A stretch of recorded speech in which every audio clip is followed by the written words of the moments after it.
Welcome back students. तो आज हम जो एस्टेट है, एस्टेट की हिंदी व्याकरण पार्ट जो है हमारा, उसमें हम समास को यहाँ पे कंप्लीट करेंगे। तो सबसे पहले समास क्या होता है? परस्पर संबंध रखने वाले दो अथवा दो से अधिक शब्दों के मेल का नाम समास है। ठीक है, दो या दो से अधिक शब्दों के मेल का नाम क्या है? समास है। समास के भेद कितने होते हैं? सबसे पहले आता है अव्ययी भाव समास। ठीक है, अव्ययी भाव समास में क्या होता है? जिस समास का पहला खंड प्रधान हो, पहला खंड क्या हो? प्रधान हो, वह अव्ययी भाव समास होता है। इसमें पहला खंड अव्यव होता है।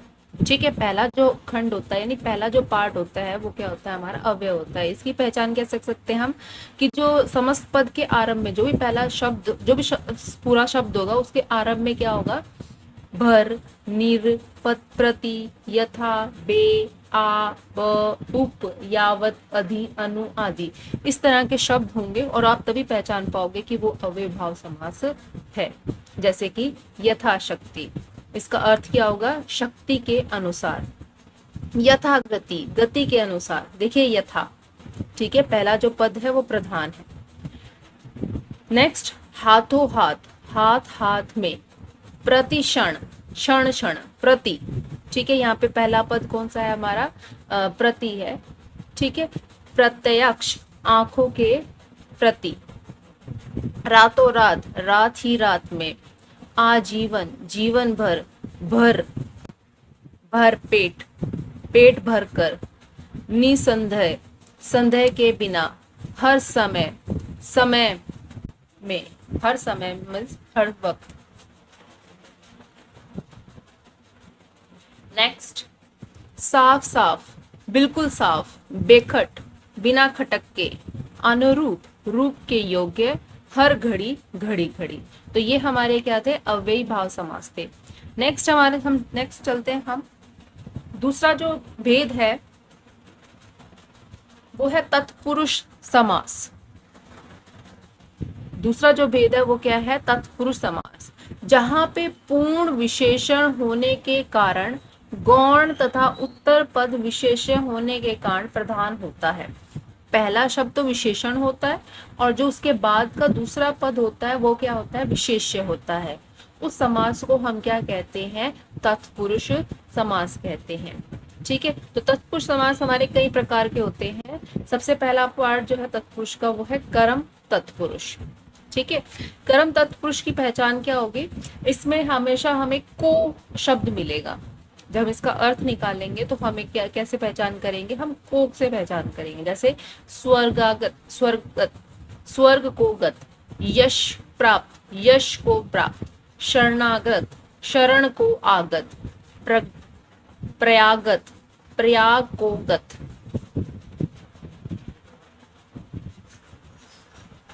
तो कर्म तत्पुरुष की पहचान को होगी। नेक्स्ट है करण तत्पुरुष। करण तत्पुरुष की पहचान होती है से या द्वारा।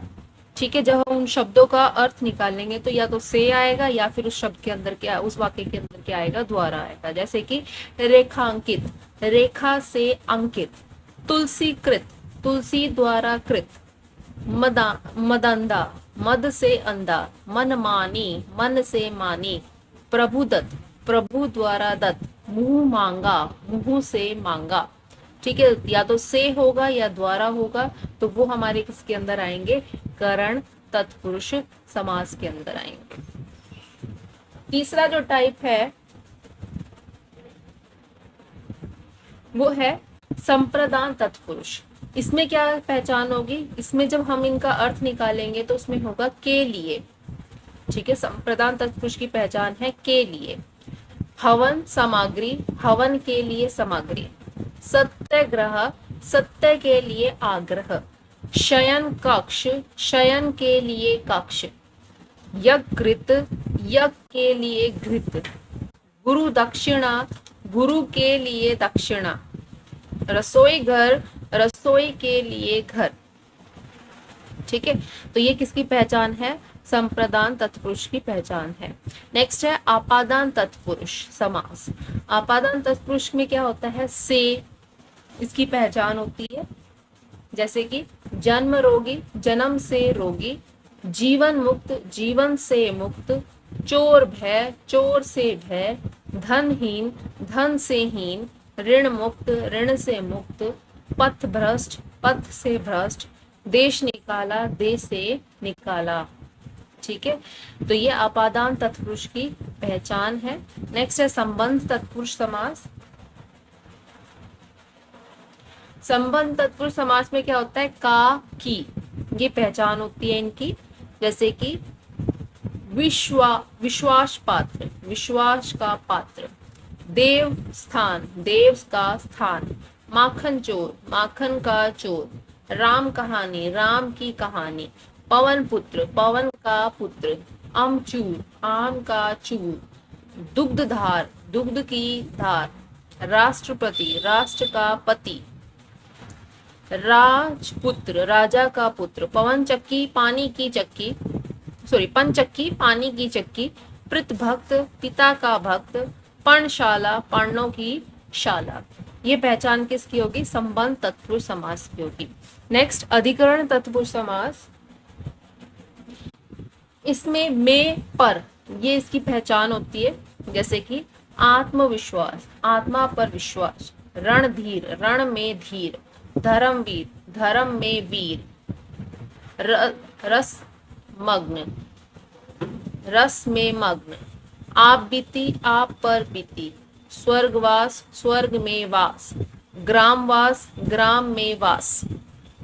तो ये पहचान है अधिकरण तत्पुरुष समास की। नेक्स्ट है हमारे पास 7th टाइप है अलुक तत्पुरुष समास।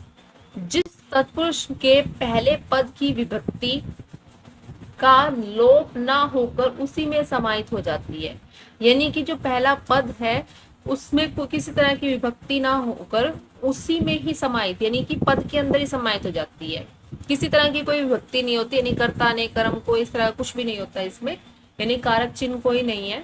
जैसे कि युधिष्ठिर, युद्ध में स्थिर, खेचर, आकाश में चरने वाला, वनचर, वन में चरने वाला। ठीक है, किसी तरह की कोई विभक्ति नहीं लग रही है, खाली शब्द जो है उसी के अंदर उसका अर्थ है, तो उसी में होता है, उसे अलुक तत्पुरुष कहते हैं। जैसे नेक्स्ट है नेय तत्पुरुष समास, जिसका पहला पद निषेधवाचक हो, यानी कि जिसमें ना, नहीं के बारे में बात की गई हो। इस का समस्त पद अ या अन से शुरू होता है। पहचान है या तो अ होगा या फिर अन होगा। जैसे कि अछूत, जो छूत ना हो, अनादि, ना आदि, असभ्य, जो सभ्य ना हो, अधर्म, जो धर्म में ना हो, ना धर्म, अनहोनी, जो ना होनी हो, अनंत, न अनंत, जिसका अंत ना हो, असंभव, जो संभव ना हो। तो इस तरह से जिसमें न निषेधवाचक शब्द हो वही हमारे क्या होती है, नए तत्पुरुष समास की पहचान होती है।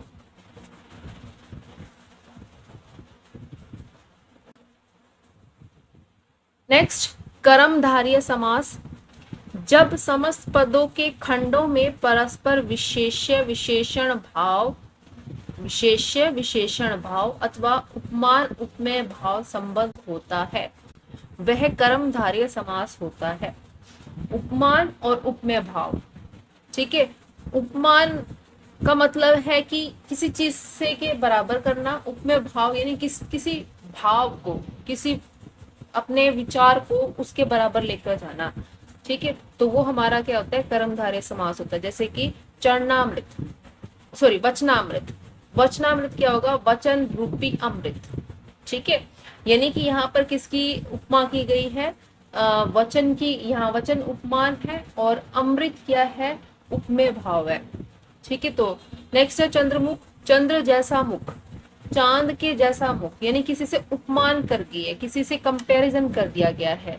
घनश्याम, घन जैसा श्याम, नीलकंठ, नील जैसा कंठ। ठीक है, विद्याधन, विद्या रूपी धन, महावीर, महावीर, महान वीर, महादेव, महान देव, सज्जन, संत जन, आशा किरण, आशा रूपी किरण। किसी भाव से किसी वस्तु को कंपेयर कर दिया गया है।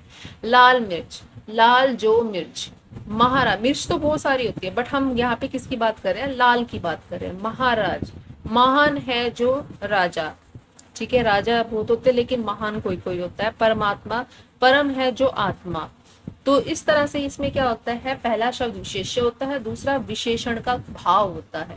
ठीक है, तो भाव और विशेष्य मतलब उसकी विशेषता बताई जाती है, यही हमारी पहचान होती है कर्मधारय समास की। फोर्थ, द्विगु समास। द्विगु समास की पहचान क्या होती है, इसका जो पहला पद होता है, पूर्व पद जो होता है वो संख्यावाचक होता है, यानी उसमें कोई ना कोई काउंटिंग होती है, कोई ना कोई संख्या होती है, वही इसकी पहचान। जैसे कि द्विगु, दो गौओं का समूह। अष्टाध्यायी, 8 अध्यायों का समूह। नवरात्र, नवरात्रों का समूह। त्रिफला, 3 फलों का समूह। चवन्नी, 4 आनों का समूह। नवरत्न, 9 रत्नों का समूह। चौमासा, 4 मासों का समूह। तिरंगा, 3 रूपी 3 रंगों का समाहार। दोपहर, 2 पहरों का समाहार। ठीक है, तो ये पहचान होती है द्विगु समास का। जो पहला पद है वो संख्यावाचक है, ये पहचान है। द्वंद्व समास। द्वंद्व स्वर में क्या होता है कि दोनों खंड प्रधान, यानी दोनों ही शब्द अपने में प्रधान होते हैं। विग्रह करने पर जब हम उन्हें क्या करते हैं, विग्रह करते हैं यानी कि अलग अलग करते हैं, तो उनमें और या अथवा का प्रयोग करते हैं। या तो हम और यूज करेंगे या फिर हम अथवा यूज करेंगे, यही उनका पहचान है। जैसे कि माता पिता, तो हम यहाँ पर इनका जब विग्रह करेंगे, इन्हें अलग अलग करेंगे, तो हम कैसे लिखेंगे इसको, माता और पिता।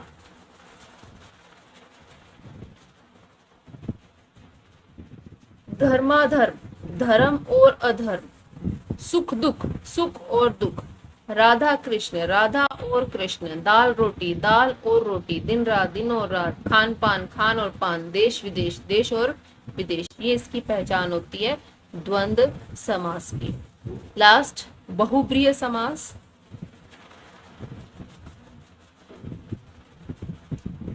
जहां समस्त पद में आए दोनों ही पद गौण होते हैं। ठीक है, दोनों ही पद गौण है, यानी दोनों ही पद हम नहीं पहचान रहे, बट ये दोनों मिलकर किसी तीसरे पद के विषय में कहते हैं, यानी कि अपने आप में तो ये कोई अर्थ नहीं प्रकट करते, लेकिन जब हम इनको इनके बारे दोनों को मिलाकर हम कोई अर्थ निकालेंगे तो हमें किसी तीसरे विषय के बारे में पता चलेगा, यानी कि तीसरा पद ही यहाँ प्रधान होता है। ठीक है, जैसे कि पीताम्बर, पीला है अंबर जिसका, श्री कृष्ण। अब यहाँ पर पीताम्बर को किसे कहते हैं, श्री कृष्ण को कहते हैं। तो ना तो पीले का कोई अर्थ है, ना ही अंबर का कोई अर्थ है, लेकिन ये आपस में मिलकर क्या बता रहे हैं, हमें किसी तीसरे पद के बारे में बता रहे हैं। तो ये हमारी किसी पहचान होती है, बहुब्रीय समास की होती है। त्रिलोचन, 3 है लोचन जिसके, तो 3 नेत्र किसके हैं, शिव भगवान के।